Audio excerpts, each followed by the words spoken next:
Guys, welcome back to my YouTube channel. जैसे कि हम लोगों ने आपको पहले बताया हुआ था कि हम लोग ग्राफिक डिज़ाइनिंग की तरफ बढ़ने लगे और उसके लिए हमने कोरोड्रा 9 को क्यों चूज़ किया है वो भी आपको बताएंगे। कोरोड्रा 9 हमने इस वजह से चूज़ किया है क्योंकि उसमें बहुत सिंपल सिंपल है और जो भी बाकी के फंक्शन है, जिस तरह कोरोड्रा 12 आया, 2020 आया है, तो वो जितने भी फंक्शन है वो कोरोड्रा 9 में है। लेकिन वो कोई भी छोटा सा पीसी हो या लैपटॉप हो तो वो उससे चला सकते हैं हम, और उससे जाके हम कोरोड्रा जो है उसको हम इंस्टॉल कर सकते हैं, उसमें हम काम कर सकते हैं। तो इस वजह से हमने कोरोड्रा 9 को चूज़ किया है और आज हम कुछ ख़ास जो टूल्स है उसके बारे में बात करेंगे। और उस टूल्स के लिए आपने पूरी वीडियो देखनी है और ये 6 से 7 लेक्चर होंगे, ये सारे आपने देखने हैं। और इसका हम पूरा वो एक बनाएंगे, प्लेलिस्ट बनाएंगे। तो आप एक पे लेक्चर पे क्लिक करेंगे तो दूसरा लेक्चर खुद सामने आएगा और हर लेक्चर के साथ लेक्चर 1 2 3 मेंशन किया होगा। तो आपने सारे लेक्चर देखने, मिस कोई भी नहीं करना। और अगर लेक्चर अच्छे लगे तो आपने यूट्यूब चैनल को लाइक करना है, सब्सक्राइब करना है और बेल आइकन पर लाजमी क्लिक करना है ताकि आने वाली हर एक वीडियो आपको वक्त पे मिल सके। तो चलो यार शुरू करते हैं। सबसे पहले हमने आपको पहले भी बताया था कि इन पेज को सबसे पहले खोल के रखना है आपने। इन पेज के अच्छे से खोलने के बाद तो आपने कोरोड्रा को ऑन करना है और यहाँ पे हमें कुछ फंक्शन मिल रहे हैं, न्यू ग्राफिक और ओपन लास्ट इटरेटिव और ओपन ग्राफिक। तो ये सारे हमारे काम के। जो ओपन लास्ट इटरेटिव है इसमें हमारे जो हमने कुछ फ़ाइल बनाए होते हैं वो यहाँ पे जो आखिरी बार बनाया होता है वो पड़ा होता है और न्यू ग्राफिक में बिल्कुल नया खुल जाता है। और जो ओपन ग्राफिक है जो हमने पुराने सेव किए होते हैं, जितने भी हमारे पास पड़े होते हैं, तो वो सारे ओपन ग्राफिक में पड़े होते हैं। और जैसे हम न्यू ग्राफिक करेंगे तो हमारा अपना जो काम होगा वो शुरू हो जाएगा। लेकिन यहाँ पे एक दफ़ा मैं आप लोगों को ये ओपन जो लास्ट इटरेटिव है, ये अगर हम कोई भी फ़ाइल अगर इस टाइम हम लोग उसको एडिट करें और हम लोग सेव करके बंद कर दे तो जब जब भी खोलेंगे ओपन लास्ट एडिटिव पे मारेंगे तो क्लिक करेंगे तो हमारे पास वो खुल जाएगा। और ओपन ग्राफिक जो है इसको हम एक दफ़ा चेक करा देते, जो भी ग्राफिक होते हैं ये देख के सारे मेरे पास पड़े हुए पुराने जितने भी मैंने एडिट किए हुए वो सारे मेरे पास यहाँ पे पड़े हुए। यहाँ इसको कैंसिल कर लेते तो यहाँ से फ़ाइल को न्यू कर देते। एक दफ़ा शुरू से हम इसको स्टार्ट कर लेते तो ये हमारे पास कोरोड्रा 9 शुरू हो गया और यहाँ पे ओपन न्यू ग्राफिक शुरू कर दिए हमने। तो यहाँ पे ये जो सेंटर में नज़र आ रहा है ये कुछ भी नहीं है। यहाँ पे ये वैसे ही जब हम किसी प्रिंट को निकालेंगे या किसी चीज़ को प्रिंट करना चाहेंगे तो वो तभी प्रिंट होगा जब इस पेज के दरमियान में आएगा। ये एक पेज है खाली, ये एक साइज़ है और ये प्रिंट के लिए यूज़ होता है। अगर हम किसी चीज़ को प्रिंट करेंगे तो ये यहाँ से इसके दरमियान होगा तो तभी प्रिंट होगा, इसके दरमियान नहीं होगा तो प्रिंट नहीं होगा वो। तो ये खाली हमारे पास एक प्रिंट के लिए, बाकी किसी भी चीज़ के लिए नहीं है, ये खाली प्रिंट के लिए यूज़ होगा। और ये इसकी हाइट और विड्थ जो है ये हमारे पास ऊपर लिखी हुई है बिल्कुल ये। और इसका जो साइज़ है ये हमारे पास जो सिंपल जो ज़्यादातर यूज़ होता है वो लेटर साइज़ यूज़ होता है। और वैसे दो एक और भी है वो भी यूज़ होते हैं, वो भी बता देंगे। ये इसकी विड्थ है और ये नीचे जो है 11.0 ये इसकी हाइट है, ये विड्थ 8.5 है इसकी। इसको हम ख़ुद से कम और ज़्यादा भी कर सकते हैं, वो भी आपको बताएंगे कि इसको कैसे कम करना है कैसे ज़्यादा करना है। तो सबसे पहले हम इसके जो टूल्स है उसके बहुत फोकस करेंगे। हमें टूल्स के बारे में पता होगा तो बाकी हम सब कुछ कर सकते हैं। ये यहाँ पे हमारे पास एक लीगल साइज़ जो है ये भी बहुत ज़्यादा यूज़ होता है। और एक हमारे पास ये A4 जो है ये भी बहुत ज़्यादा यूज़ होता है। तो यही तीन हमारे पास ज़्यादातर यूज़ होने वाले। और जैसे हमने लीगल पे कर लिया तो हमारे पास कुछ चेंज हो गए। जो इसकी विड्थ थी वो 8.5 ही है लेकिन जो हाइट है वो 14.0 हो गई है। तो ये होता है जैसे जो मतलब जो है वो हर चीज़ के लिए अलग अलग साइज़, हर चीज़ में अलग अलग है। तो इसी तरह जो भी चेंज करेंगे वो उसके साइज़ वगैरह सब कुछ चेंज हो जाएंगे।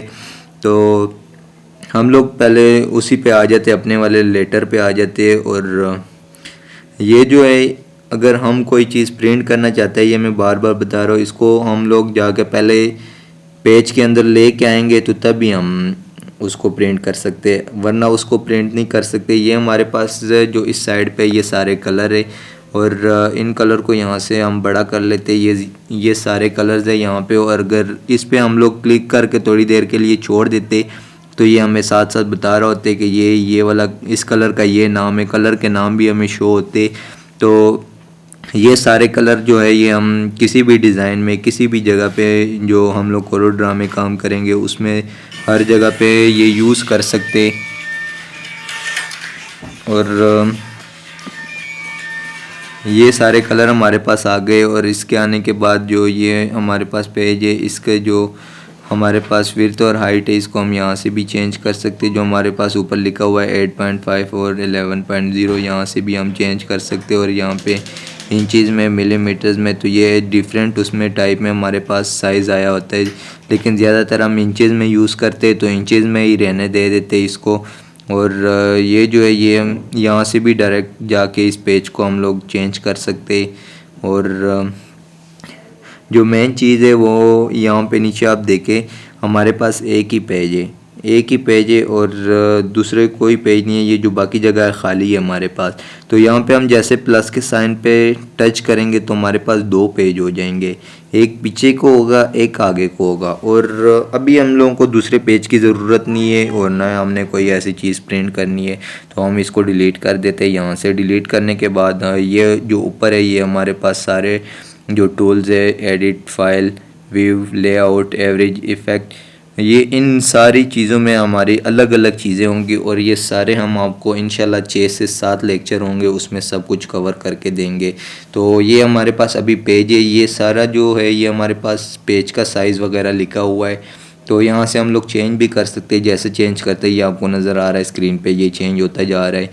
और इसको चेंज कर रहे तो ये चेंज हो रहा है, देख ले आप। तो यहाँ पे जैसे हम कोई और रेक्टेंगल ड्रा कर लेते, ये रेक्टेंगल टूल्स है तो ये जैसे हम लोग ड्रा करते हैं इसको पिक पे कर लेते। इसको सिलेक्ट करने के बाद तो हमारे पास ये ऊपर जो लिखा हुआ था वो सब कुछ चेंज हो गया। और चेंज होने के बाद ये देख ले सारी जो वैल्यूज़ थी वो पेज वाली ख़त्म हो गई। हमारे पास रेक्टेंगल की वैल्यू जो थी, जो जितना हाइट और जितनी विड्थ है ये सारी हमारे पास आ गई। यहाँ से इसको डिलीट कर लेते, वही वापस हमारे पास जो पेज की थी वही आ गई। ये हमारे पास जो है ये शेप टूल है और ये हमारे पास जूम वाला है। तो ये जो हमारे पास बाकी सारे ये अलग अलग पर्पस के लिए यूज़ हो रहे। तो ये जूम टूल ये जो है हमारे पास इसमें डिफरेंट टूल्स वगैरह होते और इसको एक एक को हम लोग आप लोगों को डिटेल के साथ बताएंगे साथ साथ। तो सबसे पहले जो हमारे पास है हम एक रेक्टेंगल ड्रा करेंगे। रेक्टेंगल को ड्रा करने के बाद आप लोगों को टूल्स के बारे में बताएंगे कैसे यूज़ करना है कैसे नहीं करना। तो रेक्टेंगल को ड्रा करने के बाद एक सर्कल भी ड्रा कर देते और इसी को सिलेक्ट करके हम लोग इसको जो सेलेक्ट है इस पर कर लेते। इस पर करने के बाद हम लोग अगर एक से ज़्यादा को अगर सेलेक्ट करते तो कैसे करना है हमने उनको सेलेक्ट। अगर हम अभी एक को सिलेक्ट करें तो दूसरे से सेलेक्ट वाला वो ऑप्शन ख़त्म हो जाता है। तो वो एक और हम जाके सर्कल बनाते हैं, उसके बाद हम आपको वो भी बताएंगे कि कैसे एक टाइम पे एक से ज़्यादा हमने कैसे सिलेक्ट करने हैं। अगर अभी हम लोग देखें तो हमारे पास एक ही सर्कल है जो पेज के दरमियान पड़ा है, उस पर हमने सेलेक्ट किया। तो अभी रेक्टेंगल पे सिलेक्ट किया, अभी दूसरे सर्कल पे। तो ये जैसे हम एक दूसरे पे चलते हैं तो वो ख़त्म होता जाता है पहले वाले से। तो उसके लिए हमें ऐसे करना पड़ता है कि कीबोर्ड से शिफ्ट बटन दबा के और लेफ़्ट वाले पे हमने क्लिक करना है बार बार, मतलब एक पे क्लिक करके फिर दूसरे पे क्लिक करके तीसरे पे। तो हमारे पास ये सारे एक ही बार में सेलेक्ट हो जाते हैं। और इसके सिलेक्शन ऐसे ही होती है जो जब भी हम शिफ्ट बटन को दबाएंगे और जो माउस का लेफ्ट बटन है वो क्लिक करेंगे, फिर दूसरी जगह पे जाएंगे उस पर क्लिक करेंगे, तीसरी पे क्लिक करेंगे। और ये यहाँ पे आप लोगों को एक डार्ट नज़र आ रहा होगा छोटा सा। अगर इस छोटे से डार्ट को हम लोग नीचे खींचते तो इसका जो शेप है हमारे पास कुछ और बन जाता है। यहाँ पे आप लोग देखें, ये हमारे पास कुछ और शेप बन गया। इसको जैसे खींचेंगे हमारे पास कुछ और शेप। याद रखना है कि हमने नीचे वाले को खींचना है, हमने जो ऊपर वाला ब्लैक बड़ा डॉट है उसको नहीं खींचना। अगर उसको हम लोग छेड़ेंगे तो इसके साइज़ कम होगा, इसकी शेप नहीं चेंज होगी। तो इसका ख़ास ध्यान रखना है। और इसकी जो वैल्यू है ये हमारे पास ये लिखी हुई सारी, अभी तो 0 है। तो इसको हम पहले ऊपर वाला है इसको चेंज कर लेते। ज़्यादा किया हमने 8, जैसे जैसे बढ़ा रहे ये साइड से देखे आप इसकी शेप चेंज होती नज़र आ रही है। तो जैसे जैसे इसको हम लोग ज़्यादा करते, यहाँ पे मैंने डायरेक्ट 70 लिख लिया तो इसकी शेप कुछ ऐसे नज़र आ रही है। अब जैसे जैसे हम जो लिखेंगे, जैसे जैसे करेंगे, जितनी कम करेंगे जितनी ज़्यादा करेंगे, उसी लिहाज से इसकी शेप चेंज होती होगी और उसी तरह चेंज नज़र आएगी। और ये जहाँ पे 00 4 जगहों पे लिखा हुआ है, ये चारों एक ही इसी रेक्टेंगल के। और अगर हम ये लॉक दबा लें ना, जो मैंने अभी दबाया थोड़ी देर पहले, इस लॉक को अगर हम दबाएं, ये वाला लॉक, तो ये एक को अगर चेंज करेंगे तो सारे चेंज होते हैं। अभी हमने लॉक को अनलॉक किया है तो किसी भी एक को हम लोग जाके चेंज कर सकते। और अगर हम लॉक ही रहने देते तो हम लोग किसी भी एक को अगर चेंज करें तो सारे चेंज हो जाते। ये मैंने दोनों साइडों से अलग अलग जाके इनको चेंज कर लिया और इनकी शेप जो है वो कुछ ऐसे बना ली। तो यहाँ पे एक और ट्रायंगल हम ड्रा कर लेते। इसको यहाँ पे हमने ड्रा कर लिया और हम यहाँ से सेलेक्ट टूल पे जाके, तो यहाँ पे हम लोग जो ये हमारे पास, इसमें अगर हम लोग इस पे पकड़ के रखेंगे तो ये हमारे पास 4 इसके अंदर टूल्स है। इस टूल्स को हम, ये जो पहला शेप टूल है इसको पहले उठाएंगे और इससे शेप को चेंज करेंगे। और अगर इसको दरमियान में हम देके क्लिक करें तो इससे कुछ भी नहीं होने वाला, ये खाली साइडों से कर रहा है। तो ये साइडों से हमारा वैसे भी हो जाता है, अगर ये छोटे डॉट से पकड़ ले तो हमारा वैसे भी वो हो जाता है। तो इस टूल्स का हमारे लिए इतना कोई ख़ास फ़ायदा नहीं है। बस शेप को अगर इजीली आपका शेप चेंज नहीं हो रहा तो आप यहाँ से कर सकते हैं। ये जो दूसरा, इसको हम फिर से सेलेक्ट करते, दरमियान में देखते कि इससे कुछ होता है या नहीं होता। तो हमने इसको अगर हम लोग यहाँ से सेलेक्ट करके इसके ऊपर वाली लाइन को हमने सेलेक्ट किया तो तब इसका फ़ायदा होगा। यहाँ से अब देखें, हमने ऊपर से उस पर शेप पे उसको क्लिक किया तो यहाँ से हम लोग शेप चेंज कर रहे। तो ये देखें, हम अपनी मर्ज़ी से चेंज कर सकते हैं, कहीं भी लेके जा सकते हैं, ऊपर कर सकते हैं, नीचे कर सकते हैं, जहाँ मर्ज़ी हम लेके जाना चाहते हैं वहाँ से हम लोग लेके जा सकते हैं। अब ये इस वाले को हम लोग सेलेक्ट करते तो इस पे दोबारा क्लिक करते, तो क्लिक करने के बाद इसको फिर हम ऊपर लेके जाएंगे। ये देखिए ऊपर जा रहा है। तो ये हमारे पास तभी आ सकते, ये ऊपर जो ऑप्शन आपको नज़र आ रहा है जहाँ पे मेरा कर्सर घूम रहा है माउस का, तो ये तभी आ सकते जब आप शेप टूल पे क्लिक करेंगे। शेप टूल पे क्लिक नहीं करेंगे तो आपके पास ये नहीं आएंगे। तो अब यहाँ पे आप ये देख लें, इतने मज़े की तो पहले नहीं लग रही थी, लेकिन जैसे जैसे इसमें हम लोग फंक्शन ढूंढते जाते हैं तो ये चेंज होते जाते हैं। हमारे पास फंक्शन, हम लोगों को फंक्शन मिलते। अब ये यहाँ पे हमने इस पे क्लिक किया तो इसके देख लिया, ख़ुद ब खुद जैसे हम लोग मर्ज़ी करना चाहें हम लोग कर सकते हैं। इसको अपनी मर्ज़ी से कोई भी शेप दे सकते हैं। तो यहाँ से हम लोग इसको सबसे पहले कंट्रोल N करके नई फ़ाइल खोल देते। कंट्रोल N से